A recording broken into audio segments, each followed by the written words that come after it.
আসসালামু আলাইকুম রহমতুল্লাহি বারাকাতু। কেমন আছেন সবাই? আশা করি ভালো আছেন। আজকে কচু শাক দিয়ে ইলিশ মাছের মাথা দিয়ে রান্না করব। তা আমাদের বাড়ির পাশে যে শুকনো জায়গায় অনেক সুন্দর কচু শাক হয়েছে, তা এখান থেকে কয়েকটা কচু শাক কেটে নিব। কচু শাকগুলো দেখলেই খেতে মন চায়। অনেক সুন্দর করে হয়েছে, দেখেন পুরো জায়গা ভরে গেছে কচু শাক হইয়া। কচু শাকটা অনেকে আবার পছন্দ করেন না, বলে চুলকান গলা ধরে না। আমরা যেভাবে রান্না করি গলা ধরে না, তা কিভাবে রান্না করবো আজকে আপনাদেরকে দেখাবো। এই যে নিয়ে আসছি, এখন এগুলোকে ছোট ছোট কেটে ভালো করে ধুয়ে নিব। ধুয়ে রান্নার প্রস্তুতি শুরু করে দিব। এই যে চুলায় বসিয়ে দিলাম, পরিষ্কার করে ধুয়ে নিচ্ছি। দিয়ে দিব অল্প একটু লবণ শাকটা মজার জন্য,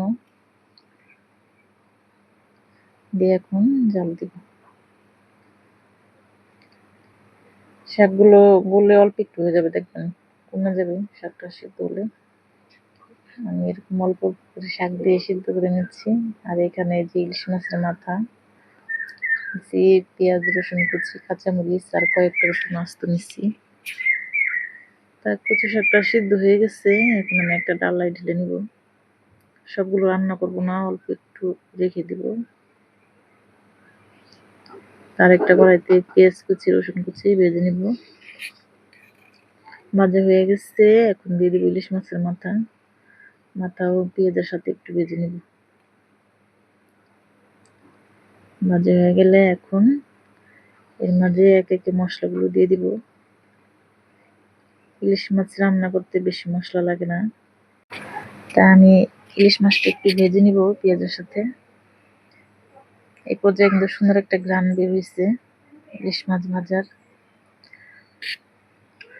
ভাজা হয়ে গেছে পুরা। এখন এর মাঝে আমি মশলাগুলো দিয়ে দিই। প্রথমে দিব স্বাদ মতো লবণ। লবণটা কম দিতে হবে, কারণ কচু শাকে লবণ দিচ্ছি এর আগে। আর হলুদের ফাঁকি, মরিচের ফাঁকি, জাল তোমাদের পছন্দ অনুযায়ী দিবা। তবে হলুদের ফাঁকিটা একটু কম দেওয়ার চেষ্টা করবা, কারণ যেহেতু কচু শাক একটু সবুজ সবুজ থাকবে। দেওয়া হয়ে গেছে, এখন মশলাটা ভালো করে মিশিয়ে নিয়ে দিয়ে দিব কচু শাক। আর কয়েকটা কাঁচামরিচও দিচ্ছি। কাঁচামরিচ না দিলে তো কচু শাক ভালো লাগবে না, চেষ্টা করবা বেশি করে কাঁচামরিচ দেওয়ার।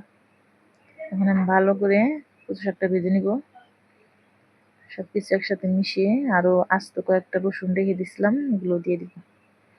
এই আস্ত রসুনটা সিদ্ধ হতে হতে আমার কচু শাক রান্না হয়ে যাবে।